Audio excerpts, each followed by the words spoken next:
So happy to be here. Hello. We are back with our second week here with our AMA with Operation Childcare Project. I'm Maria, and today we have an extraordinarily special guest, Nanny Yvonne. You may recognize her. She has lots of experience. Perhaps you've seen her on Nanny 911. After that, she beautifully served a family for over 15 years, which in itself is just such a testament to the relationship that you've grown with families. And recently, she has been utilizing those skills and experience to help research where we can address things when it comes to that early childhood education that we are really all fascinated about, and really a part of what OCCP is interested in is how do we create these loving, nurturing environments, whether they're at home, whether they're at school, whether they're in center-based care. What does it take to get there? So we are just grateful to have you here today, Nanny Yvonne. Thank you, Maria. It's nice to be here. And I just want to say thank you for everyone's service. It's incredible. And I just have great empathy and respect for you all. Thank you. Thank you. Yes, we are, I think we would say we're having fun. And I really hope that all military families that we get to connect with and that are listening today, whether they're leaders or families or folks that even don't have kids yet, but are excited about, hey, what does that look like in the future? We want to make sure that we are providing a little tidbit for everybody. So if you don't mind, I'd love to jump in. I've got lots of questions. Oh, yeah, absolutely. Absolutely. Perfect. I mean, really, childcare is the biggest piece, or a huge piece of the puzzle. So yeah, let's get on it. Absolutely. Some schools have gone back, some haven't yet. So these, I'll just give you my ideas on what we can do about it. Yeah, that's a great point. I know we jumped back in last week, and so we are going to benefit from this personally, and we're excited for everyone else will as well. So first question for you, school days, they can sometimes be a little stressful, especially if we're thinking about going back or once we get back into it. And often we have younger kids in the mix. So perhaps somebody's going off to kindergarten and there's little ones still at home, or the older grades, and then there's still younger ones. So lots of ages and lots of our families that we get to work with. How can a care provider prepare for those big feelings and sometimes feeling of overwhelm in children? How do you help figure out how to help them feel loved, even in the rush of the morning? Well, it's interesting because it's all down to being totally organized and totally having routines. And really, as I said, something like we're a little bit behind here because what the routines should have kind of been implemented a little bit before school starts. Right. The earlier bedtime, the just reintroduce routines, bed, bath, book, bed. You can talk about school as well. You can make it exciting. I think excitement and laughter and positiveness is infectious. And if you can actually bring that to your children, and obviously with the caregiver, you've got to work as a team. So, as far as school lunches and things like that, then that should be really prepared the night before. Clothes, you should go through your closet and organize clothes so that you have the clothes ready for the school morning. So there isn't, for instance, a PE kit, like when they're going to do physical education or swimming, they might have swimming. Yeah. So you really need all of those routines on either a board or in a book to share with your caregiver. So they know exactly what to expect as well. So they're like, oh, did you remember? And you're like, oh, no. Okay, I'll get it. So everybody's working as a team. And again, if it's the first day at school, it's really exciting. You're going to have a great day. And if you can't be there, then I would suggest that the caregiver, what I would have said is before school starts is have a little play date with the new classmates. So you actually get to know them before you start school. But even so, with either yourself or the caregiver, network. Fun. If there's with the younger kids, a lot of schools have like a playground that you can go to after school. So you can do your networking there. The kids can play together. You can see, how things are getting on. So yeah, definitely networking and positive excitement in the morning and good job. And, it's contagious. I've always been that way. I've always actually used a lot of humor in my nannying, because you can diffuse all sorts of situations in that respect. Oh gosh, you had about 50 tips in there. So let me pull out a couple that stuck out to me. That was awesome. I love the positive piece, Talking, right? I'm So like, no, this is perfect. I hope everyone's taking notes and they can watch it again if they need a little more encouragement they didn't catch the first time. So the things that there's a written list as well, and I'm open to any questions if anybody wants to get in touch with me, after this is aired. Thank you. That's such a gift. Okay, a couple of things I want to highlight. You had talked about positive, right? So the caregiver and parent really focusing on, this is the child, right? This is their childhood, and we want to help be facilitating that. So taking the time to get ourselves ready so that we can really be available for them. That's such a good reminder for me too. Yeah. I love the idea about the play date. And I'll give a quick example, right? We're a military family. We just moved.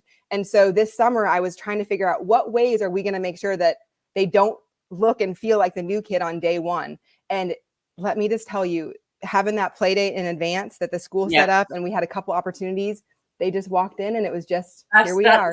That's the key. And the school usually sends you a list of who's going to be in their class. So with contact numbers. So get in touch with and organize it at the local playground. Get some pizza, make it a good day to network and have the kids play together. Yeah, you're right. Because if you know one.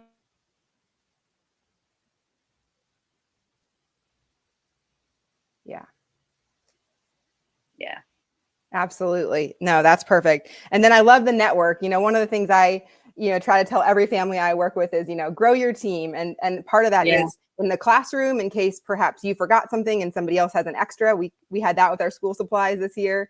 And it was just so grateful to have folks helping us out. Or, hey, sometimes you need to miss a drop off or pickup. But if you've grown that team early and often, that's really going to help you get after it. So, I love it. Okay, totally. Next, because somebody else's mother can take the child home and look after it until he can get there, and it's all about networking. And as an older nanny, I found I would do more networking with parents, but that's in a private setting. But obviously, it doesn't make any difference. But if you're a nanny and you don't know anyone either, then get yourself networking. It's a long day when you've got all those kids, for 8-10 hours a day. But when you can share it while they're playing, cuts it in half. Yeah, I heard a quote at an event recently, and it was the idea is the provider, or I say the parent, can only serve the children for how much their cup is overflowing. So those needs have to be met as a nanny, right? As a trusted caregiver, as a teacher in a daycare setting, at a teacher in a school. Yeah. I love that. You can get burnt out, and then you can't give what you haven't got. So you really do need to make sure that you bear that in mind. So really, organization for the first days of school is definitely a networking. That's my big two.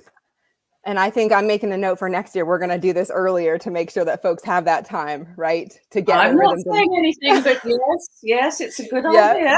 Yep. Practice those bedtimes, practice those wake ups. You can get so much more. You can even do dry runs to new schools. You can, it just makes so much more sense.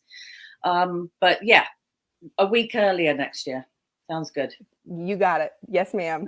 Okay. My next question. I'm paying attention to our chat too, and we'll get to those as they come in. Okay. Next question.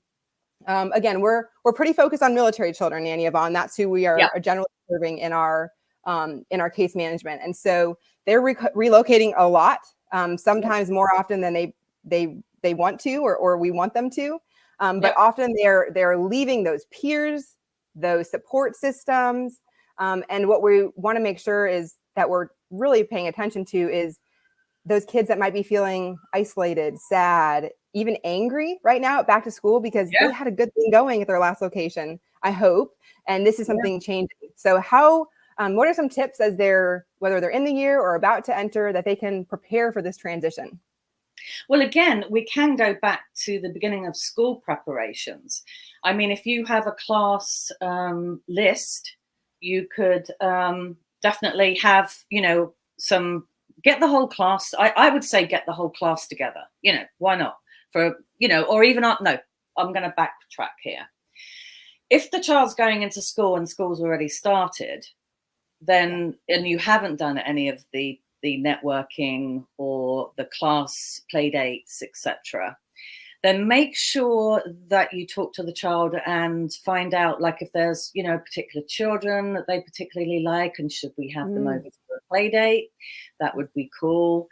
We could go, you know, we could do all sorts of things. I mean, find out that they'll find their niche. I mean, I believe kids are really resilient and they're better at it than we are, actually. And it's not just a military thing. I mean, it happens in you know, in the private sector as well. And a lot of parents can't be there for the first days, school days. They can't be there for certain, you know, highlights of the year. And that's where your caregiver, and that's why the importance of getting a good caregiver comes in, because they're going to be your second mum. They're going to be, I was always a second mum for 15 years with this family I was with, and that's why it worked. You know, if she couldn't be there, I was there. Or we'd both be there. I mean, he used to sort of say we've got two mums, which, you know, was fine by us. But yeah, and communication. I mean, you really do need to sit down and talk to these kids and see how they are getting on, and you know, explain to them that there's an exciting new start. You never know who you're going to meet, and you never know where they've been to, and just make it exciting, really exciting, even if you're full of dread. Like, just find out how they're feeling. But yeah, go back to the networking again. That's pretty much what you should do before school starts. So next year we're going to be early. No, you got it. And you already started into our next question, which we were trying to figure out. You know, you've had so much experience, especially with little ones, whether they're in, you know, a straightforward family situation or with a little more complications based on relationships or based on location. And so what are some of your phrases that you like to use, and how do you engage with these little ones, knowing that there might be higher emotions or concerns around this move and going to school? So I just want to hear some of your favorite phrases and how you connect with little ones, and how you recommend families and care providers. I'd actually take it that, you know, I don't know whether people love Dr. Seuss, but, you know, one of my favorite books is Oh, the Places You Will Go. And I actually wrote a quote down because it's just so cute. The more you read, the more things you will know. The more you learn, the more places you will go. And just make it like a magical place where they're going to learn to read, and that opens up a whole new world, and they're going to meet new people. Again, it's just being positive, and it's being, I know the social, in fact, that's a lot of the research we're doing at the moment is into social emotional side of early childhood education. So it's been fascinating for me, and how important it really is to nurture, you know, those skills. So I won't get into that, because otherwise you'll have me on here for hours and I'll just be going on and on and on and on and on. But yeah, with books, you know, why not get a book on star? You know, just, I think enthusiasm and positivity is contagious. And I think, you know, and how exciting it's going to be when you go to pick them up, and then we can go to the playground, or we can go get an ice cream, maybe not every day, but you know, in the beginning, you know, just spoil them. Absolutely. And really get your favorite books. Like if you look for lines on books, famous quotes even, and just things like that, you can really touch their imagination. And again, it's their imagination. You need to have one too, and don't forget that you have got one. And just, you can imagine between you and the child, you know, like, I mean, write it, but you could actually talk a story together, you know. And then she went, and what did she see? You know, and then the child gets engaged. All right, here I go again. I'm going on and on. No, I love it. Okay, so one more question, because I really, someone said something recently, and it was tangible takeaways. And so I really, for this, I want them to be some more emotional things we can do immediately with our precious little ones. And so I know sometimes it's we get up and we're committed to being positive and we already start going. But how can you recommend to us as parents and providers to just engage in those first moments in the morning, and perhaps those first moments when I see them at the end of the day? What can we do to really just get to their heart, get to their mind, secure them in the day, and then go after what we need to get done? Well, again, I don't believe in sort of talking down to children. So what I would say is, you're going to have such a good day, and I'm so proud of you. And I am going to be waiting until the minute I pick you up from school. And then when you pick them up, it's going to be so exciting. I mean, I used to have kids just run into my arms because they were so excited to see me. But it would be like, did you have a good day? What happened? Did you make any good friends? What did you do? Again, I'm a very excited person. Yeah. So well, I can see why they love it, right? I mean, well, yeah, I'm a kid. I'm totally a kid. I just never got. I looked older, but I never got older. But yeah, no, I make it like, and it's going to be so great when I pick you up. But again, you're just going to have such a great day. I'm so proud of you. I mean, that's a really good one. And you're going to learn something new today. And I want you to tell me when you come home, what you learned today, and just, again, excitement. I mean, when you say tangible takeaways, I could write a list for you. Please do. No, I will. I will. I'll write a list and I will give them to you for tangible takeaways. I didn't quite get that from the question, but. No, that's perfect. Again, so use me as a resource.